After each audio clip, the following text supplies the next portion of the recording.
Morning সবাইকে, আশা করি আপনারা সবাই খুব ভালো আছেন, সুস্থ আছেন। আজ সানডে, এখন ঘড়িতে 8টা বাজে, কিন্তু বাইরে দেখছেন কি রোদের তেজ, প্রচন্ড রোদ। একটু পরের থেকে যা গরম লাগতে শুরু করবে না, আর রোদে না আমার গাছগুলো সব একদম শুকিয়ে যাচ্ছে, রোজ জল দিতে হচ্ছে, না হলে দেখুন পাতাগুলো গাছের সব কেমন হয়ে যাচ্ছে, সব আর মেয়ে এখন পড়তে যাবে, ওর ইংলিশের টিউশন আছে, এখন পড়তে যাবে। ওর বাবাও বাজারে যাবে, দুজনে বেরিয়ে যাচ্ছে। ওরা বেরিয়ে গেলে আমি ঘরটারগুলো একটু পরিষ্কার করে নেব, তারপর আস্তে আস্তে রান্নাঘরে যাব, দেখি বাজার থেকে কি আনে, সেই বুঝে রান্না বান্না হবে। আর এই যে ওর বাবা এখন বাজারে যাচ্ছে, আর মেয়েও ওইদিকে আসছে রেডি হয়ে। চলুন আস্তে আস্তে এক এক করে কাজগুলো সব কমপ্লিট করে নিই।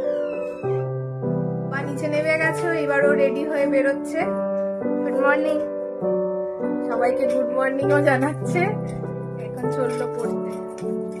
জল নিয়েছিস? একটা জলের বোতল নিয়ে নাও, স্টিলের বোতলটা নিয়ে নাও। আজ আবার ডান্সের প্রোগ্রাম আছে ওর বিকেল বেলায়।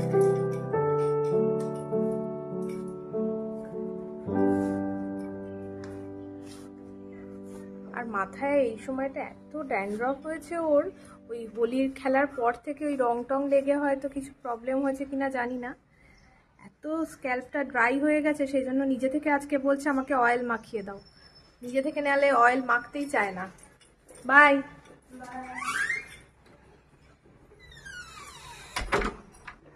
দাঁড়িয়ে আছে ওর বাবা, এবার যাবে গাড়ি করে, ওকে পড়তে নামিয়ে দিয়ে তারপরে চলে যাবে বাজারে।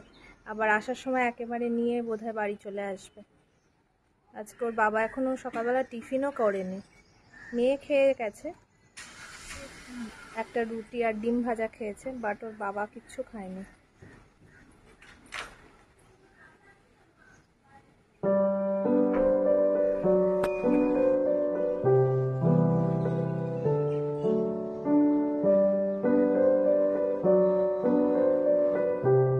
আমারও খুব খিদে পেয়ে গেছে, তাই ডিমটাকে ছাড়িয়ে হাতে করেই নিয়ে নিয়েছি, ডিমটা সিদ্ধটা খেয়ে নিচ্ছি, তারপরে অন্যান্য কাজগুলো করব। আর ওয়াশিং মেশিনটাও চালিয়ে দিয়েছি, ওয়াশিং মেশিনটা এখন চলছে। আর ওর বাবা আসবে, তারপরে একসাথে দুজনে মিলে ব্রেকফাস্টে রুটি তরকারি খেয়ে নেব। করে আমাদের কলোনিতে পুরো সাফ করে একদম। আর কমিটিতে যারা মেম্বাররা রয়েছে, সেই কমিটি মেম্বাররা সেগুলো ঘুরে ঘুরে দেখে ঠিকঠাক করে পরিষ্কার করছে কি করছে না। এখন সব পুরো কলোনি সাফ চলছে। রোজই সাফ করে, কিন্তু সানডে করে একদম পুরো ডিপ ক্লিন করে। সবাই ঘুরে ঘুরে দেখছে।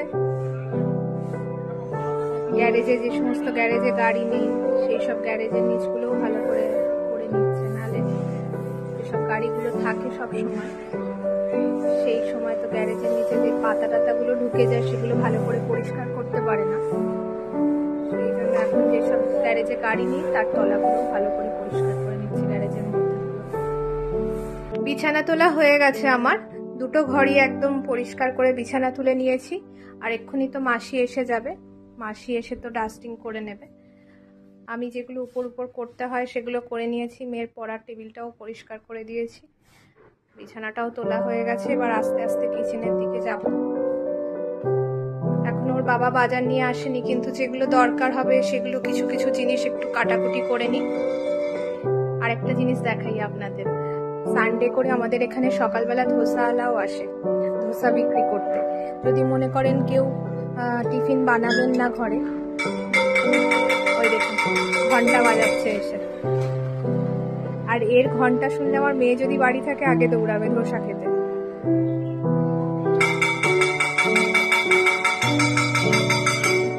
যারা টিফিন বানায় না, সকালবেলায় ওর থেকেই কিনে খেয়ে নেয়।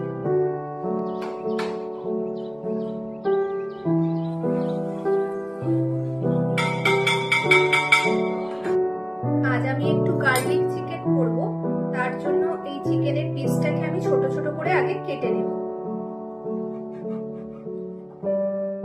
বাজার থেকে এইরকম বড় সাইজেরই পিস নিয়ে আসে। আমি সেটাকে আমার মনের মতো করে যেরকম সাইজের প্রয়োজন হয় সেইভাবে কেটে নিই। আজকে কনফিউশন ছিল চিলি চিকেন করব না গার্লিক চিকেন করব, তা ভাবলাম আজকে একটু গার্লিক চিকেনই বানাই। গার্লিক চিকেন করার জন্য অনেকটা পরিমাণ রসুনও লাগবে, সেই রসুনটাকেও আমি কিছুটা পরিমাণ কেটে নিয়েছি। এইভাবে আমি ছোট ছোট টুকরো করে মাংসগুলোকে কেটে নেব।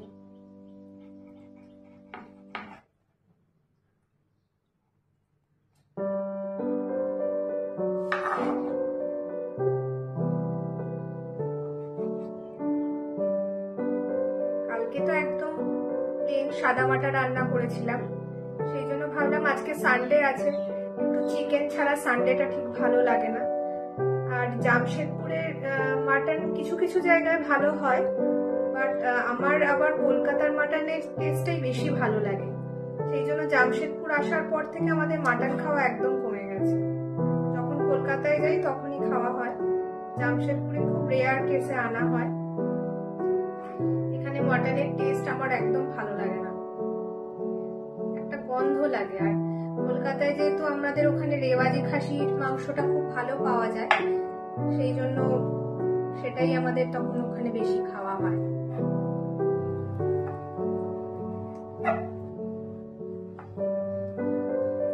আমি পিসগুলো এইরকম সাইজ করে কেটে নিচ্ছি।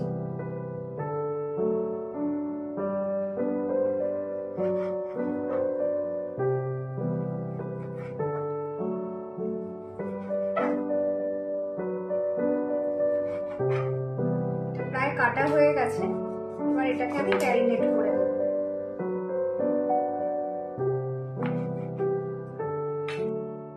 চিকেনটা একটু লেবুর রস দিয়ে ম্যারিনেট করব।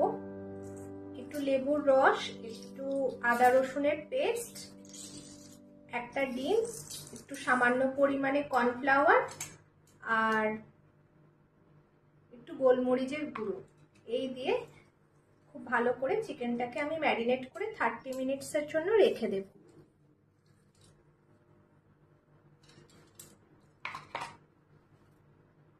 এটা হচ্ছে আদা রসুনের পেস্ট,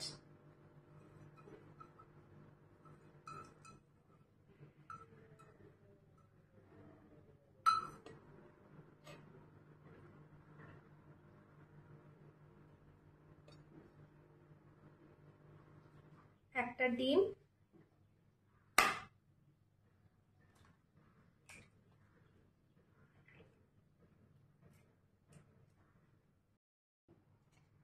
দু চামচ মতো গোলমরিচের গুঁড়ো আর একটু সামান্য কর্নফ্লাওয়ার। মাংসটাকে এবার ভালো করে আমি মেখে নেব যে জিনিসগুলো দিলাম সেইগুলো দিয়ে। আর মাখা হয়ে গেলে এটাকে 30 মিনিটসের জন্য আমি রেখে দেব ঢাকা দিয়ে।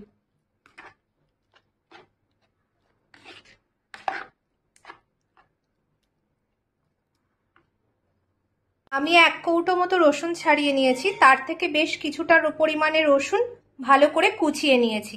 আর বাকি রসুনটাকে আমি একটু হালকা পেস্ট করে নেব, একদম মিহি পেস্ট করব না, সামান্য একটু হালকা করে একটু খিচে থাকবে সেই রকম ভাবে পেস্ট করে নেব। কিছুটা পরিমাণ কাঁচা লঙ্কাও ভালো করে কুচিয়ে নিয়েছি, আর এইদিকে আমি রসুনটাও পেস্ট করে নিয়েছি। পেস্ট করার সময় আমি একটুও জল দিইনি, একদম শুকনো পেস্ট করেছি। আর এখানে এই স্প্রিং অনিয়নগুলোকেও আমি কুচিয়ে কেটে নেব, পেঁয়াজ শাক আর কি, পেঁয়াজ শাকগুলোকেও কুচিয়ে ভালো করে কেটে নেব। একটা ফ্রাইং প্যানের মধ্যে বেশ কিছুটা পরিমাণ হোয়াইট অয়েল আমরা দিয়ে দিয়েছি, তেলটা গরম হচ্ছে। আর এই ম্যারিনেটেড চিকেনের মধ্যে আমি সল্টটাও অ্যাড করে দিয়েছি, 2 স্পুন মতো সল্ট দিয়েছি। এবার চিকেনের পিসগুলো এক এক করে দিয়ে দেব তেলের মধ্যে। তেলটা বেশ গরম হয়ে গেছে, এবার চিকেনের পিসগুলো একটা একটা করে আমি এর মধ্যে দিয়ে দেব।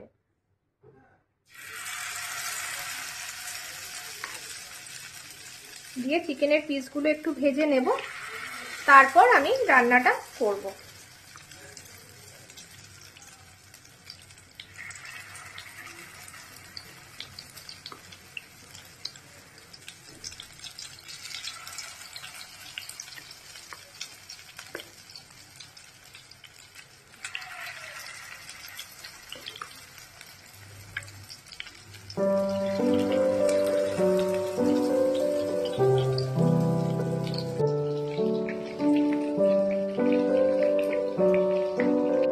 চিকেনের পিসগুলোকে আমি ফ্রাই করতে দিয়ে দিয়েছি। এই ফ্রাই হয়ে যাওয়ার পরে আমি গ্রেভিটাকে বানিয়ে নেব। আমি চিকেনগুলোকে ফ্রাই করে নিয়েছি। এবার ফ্রাইং প্যানে অল্প তেল আছে, সেই তেলের সঙ্গেই আমি একটু বেশ কিছুটা পরিমাণ বাটার দিয়ে দেব। যেহেতু বাটার গার্লিক চিকেন করছি, সেই জন্য একটু বাটার না দিলে টেস্টটা অত ভালো লাগবে না।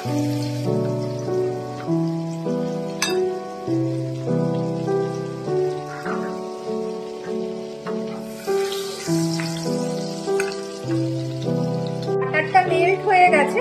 এবার এক এক করে ওই যে রসুনগুলো আমি কুচিয়ে রেখেছিলাম, কাঁচা লঙ্কা রসুনের কুচি, সেইগুলোকে আমি এর মধ্যে দিয়ে দেব।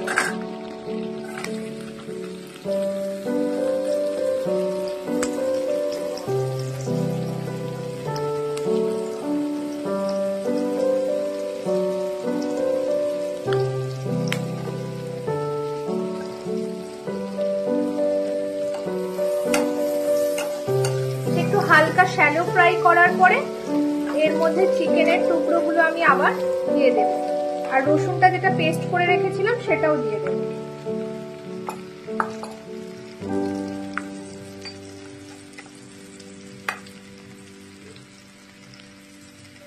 এটা যেহেতু গার্লিক চিকেন, সেই জন্য গার্লিকের পরিমাণটা একটু বেশি দিতে হবে। এই চিকেনে কোনো রকম অনিয়ন পড়বে না, শুধু এই অনিয়নের পাতাটাই পড়বে, পেঁয়াজ শাক ওটাই পড়বে।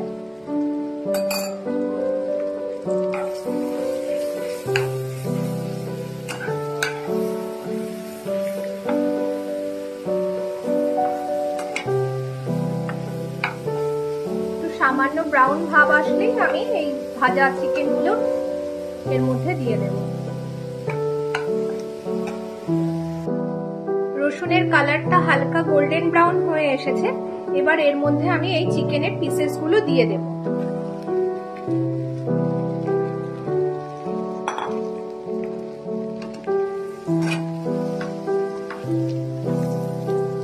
এবার এক এক করে আমি এর মধ্যে সসগুলোও অ্যাড করব।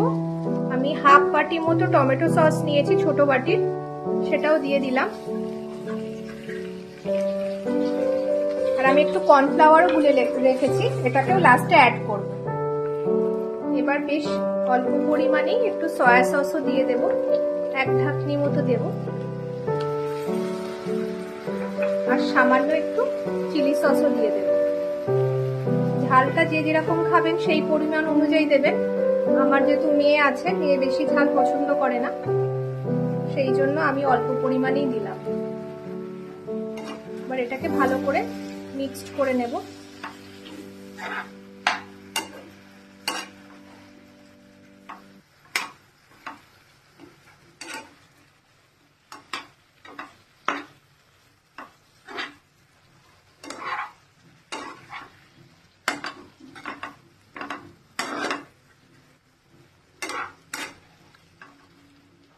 এটা দুই ভাবে করতে পারি আমি। এটা রেড কালারের হয়েছে, যেহেতু রেড সস ইউজ করেছি বলে। আরেকটা জানি আমি, সেটা হোয়াইট কালারের হয়, হোয়াইট সস ইউজ করি গার্লিক চিকেনে, সেটা হোয়াইট কালারের হয়। সেইটাও একদিন আপনাদের সাথে সেই রেসিপিটাও শেয়ার করব। এবার এর মধ্যে যে কর্নফ্লাওয়ারের জলটা গুলে রেখেছিলাম সেটা দিয়ে দিলাম। টমেটো সসের বাটির মধ্যে ঢেলে নিয়েছিলাম, কারণ এর গায়ে অনেকটা টমেটো সস লেগে রয়েছে, বেশি জল তো দিতে পারবো না।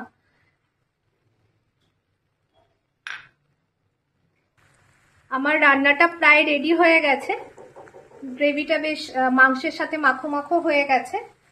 আর এর উপরে লাস্টে একটু স্প্রিং অনিয়ন কুচিয়ে রেখেছিলাম, সেইটা মিশিয়ে এটাকে আমি নামিয়ে নেব। এবার আমি গ্যাসটাকে অফ করে দেব। এটাকে দিয়ে দিয়েছি, এটাকে দিয়ে একটু হালকা নাড়াচাড়া করে আমি গ্যাসটাকে অফ করে দেব। আর ঘরে যদি আপনাদের সিজমি শিট থাকে সেটাও আপনারা দিতে পারেন উপর থেকে। এই হয়ে গেল আজকের গার্লিক চিকেন। এটা মেনলি রুটি পরোটার সাথে বেশি ভালো লাগে, কিন্তু আজকে দুপুরে এটা আর একটু ডালই রান্না করছি আমি, সেই জন্য অল্প করে আমরা এটাকে ভাত দিয়ে খাবো, আর রাতে এটা দিয়ে রুটি কিংবা পরোটা দিয়ে এটাকে খাবো। আপনারাও রেসিপিটা ট্রাই করবেন বাড়িতে, আর কেমন লাগলো খেতে সেটা আমাকে কমেন্ট বক্সে জানাবেন। রান্না করতে করতে বাজার থেকে যে সবজি মাছ এসেছে সেইগুলোকেও ধুয়ে নিয়েছিলাম। এই যে আজকে বাজার হয়েছে, বাজারের সমস্ত সবজি এখানে ধুয়ে ধুয়ে রেখেছি, এবার ফ্রিজে তুলে দেবো একটু জলটা ঝরে গেলে। আর মাছও সমস্ত ধুয়ে একেবারে আমি ফ্রিজে তুলে দিয়েছি, এই উপরে আছে। আজকে বাজার থেকে মাছ বলতে এনেছে পাবদা মাছ আর অল্প পরিমাণে চিংড়ি মাছ, এই নিয়ে এসেছে। রবিবারে সকালে সমস্ত অ্যাক্টিভিটি কমপ্লিট হয়ে গেছে। এবার আজকের মতো ব্লগটাকে আমি এখানেই কমপ্লিট করছি। বিকেলে আজকে একটু আমাদের বেরোনোর আছে, মেয়ের ডান্সের প্রোগ্রাম আছে, সেটা আপনারা পরবর্তী ব্লগে দেখতে পাবেন। আর আজকের মতো ব্লগটাকে এখানেই কমপ্লিট করছি। সবাই ভালো থাকবেন, সুস্থ থাকবেন। আর আমার এই ব্লগটাকে যদি ভালো লেগে থাকে তাহলে প্লিজ লাইক করবেন, শেয়ার করবেন, আর অবশ্যই আমার চ্যানেলটাকে সাবস্ক্রাইব করে দেবেন। থ্যাংক ইউ সবাইকে।